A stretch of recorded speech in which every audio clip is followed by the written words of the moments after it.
Good afternoon guys, at for today's video meron pala tayo sasagutin na naman ng katanungan. Meron nga nag-comment sa atin Sabi niya kasi gusto daw niya mag-apply dito sa bansang Japan and ano dapat niyang gawin, agency ko, 30 years old na siya and isa siyang pintor diyan sa Pilipinas. Ako guys, yung trabaho ko dito sa Japan is isa akong food processing Kami gumagawa ng pagkain at hindi pa ako pintor dito. Pero yung katanungan mo na yan is bibigyan kita ng ideya kung paano mag-apply dito sa bansang Japan, ano dapat mong gawin, at ano yung mga napagdaanan ko dyan sa Pilipinas papunta dito sa bansang Japan. Ang una mong kailangan mong gawin is pag-isipan mo muna yung pag-apply ng ibang bansa. Tsaka kailangan nasa tamang desisyon ka, hindi ka padalos-dalos. Kasi baka mamaya pagpunta mo dito is umuwi ka lang, sayang lang yung mga pinaghirapan mo. Ayun yung muna mong gagawin. Kailangan talaga na pag-isipan mo yan. Tsaka yung pangalawa is i-ready muna yung mga requirements na kailangan. Una mong gagawin is kuha ka muna ng passport. Siyempre mag-apply ka na yung bansa, kailangan talaga yan ng passport. Yan yung unahin ng agency bago ka mag-apply dito. At yung resume na updated, kailangan din yan. Yung unahin mo, may mga requirements ka na hawak, okay na yan. Tsaka na lang yung iba, to follow na lang. Kasi pag hinahanap ka ng agency, pag nasili ka na, bibigyan ka naman ng listahan kung ano yung mga kailangan mong kunin na requirements para hindi ka magastusan ba. At yun yung pangalawa. Yung pangatlo is kailangan hanap ka ng mga legit na agency. Huwag ka basta-basta mag-apply. Kailangan mo muna tingnan kung ano ba sila, kung naka-register ba sila, kung credited ba sila sa POEA. Baka mamaya kasi magbayad ka, mahingihan ka ng pira. Kasi yung pag-apply ng ibang bansa talagang walang placement fee yan. Walang processing fee.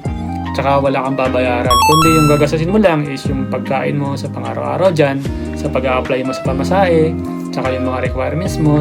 Yun lang yung gagastusin mo. In the rest nyan is yung placement fee, processing fee, tsaka yung pag-aaral. Walang bayad dyan pag dito ka mag-apply sa bansang Japan. Kaya kung hinihingan ka ng pera, scam yan.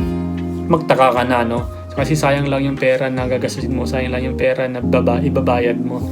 Ayun yun, hanap ka ng mga legit. Marami dyan, kung gusto mo mag-apply sa agency ko, dito yung agency ko, Uniplan Overseas Employment Agency, tsaka yung Achieve Universal Employment Agency, sister company yan, Tsaka ito na rin yung address yan. Puntahan mo lang, mas priority nila yung mga nag-walk-in kasi talagang gustong-gusto nila yung ganun kasi nga pinaghirapan mo kaya talagang pumunta ka para mag-apply, talagang desidido ka mag-ibang bansa.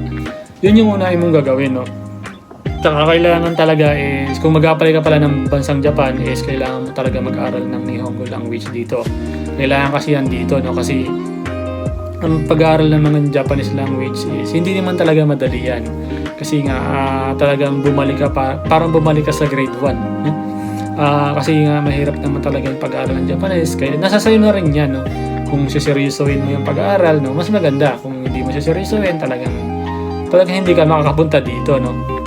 Kasi dito bibihira talaga mag-English. Hindi kagaya sa ibang bansa na pwedeng mag-English. Kahit pa paano marunong naman tayo mag-English, kaya natin makipag-communicate. Dito talaga is mahirapan ka dito pagdating mo dito. Kailangan dyan pa sa Pilipinas is kailangan marunong ka na. Kahit basic lang, kasi dito matutunan mo din naman dito sa araw mo naman naririnig, pero kailangan mo lang talaga mag-aral. At bibigyan kita ng tips. Kung nag-a-apply ka pa lang ng Japan, bansang Japan, is mag-search ka na kung ano mga kailangan mong pag-aralan dito, kahit yung mga basic lang. Una mong gagawin is kung kuha ka ng papel or anything na pwedeng sulatan, kuha ka ng ballpen, lapis or pentel pen, o karton, pwede mo sulatan.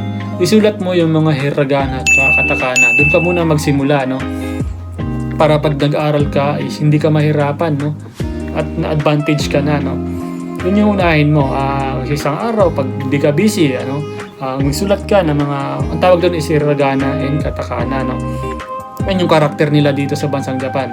Sulat ka, kung may oras ka, may time ka sa isang araw, gawin mo yan, para pagdating ng pag-aaral, pag nasili ka na, is talagang hindi ka na mahirapan, Madali kang matuto ng Japanese language. Yun yung tips ko sa'yo, kung mag-a-apply ka ng bansang Japan, Ano yung mga kailangan mong pagdaanan dyan? Marami yan, Maraming kailangan mong pagdaanan at maranasan mo yan. Kasi siyempre, sa pag-a-apply pa lang, talagang mahirapan ka, Talagang hindi mo pa alam kung masisilig ka. Kung hindi mo pa alam, ngayong araw, matatanggap ka. Kasi nga, tips ko sa'yo, kung hindi ka ma-select ng una, huwag kang mawala ng pag-asa, marami pa namang araw dyan, marami pa namang malay mo, balang araw matanggap ka. No? Kagaya ko, no? 4 na interview ako bago ako na-select, kaya talagang hindi ako sumuko. Talagang nagdasal ako sa Panginoon na sabi ko, kailangan ko nang matanggap, kailangan ko nang makaahon-ahon sa buhay, no? Hindi habang buhay, dito lang ako, no? Kailangan ko talagang mabuhay yung pamilya ko, no? Para magkaroon naman sila ng magandang buhay. Matanggap din nila kung ano yung mga pangarap nila at ano rin yung pangarap ko, no? Sana matupad na rin. Yun yung iniisip ko palagi, no? Kaya isa yun sa naging mission ko, no, sa buhay, no. Guys, sana sa nag-comment at sana nabigyan ko kayo ng ideya, sana gusto mag-apply dyan papunta dito sa Japan, no. Sibagan nyo lang palagi and magdasal lang kayo palagi, no. Wala namang imposible sa taong may pangarap. Lagi guys, lagi kong sinasabi sa inyo, and stay humble lang lagi and sipagan lang lagi sa pag-apply, no. At hindi lamang habang buhay, nandyan lang tayo sa katayuan natin. At ayun guys, and maraming salamat. Sana nagustuhan niyo yung video na to, and magkita-kita ulit tayo sa next video. Bye bye, ingat kayo palagi, God bless.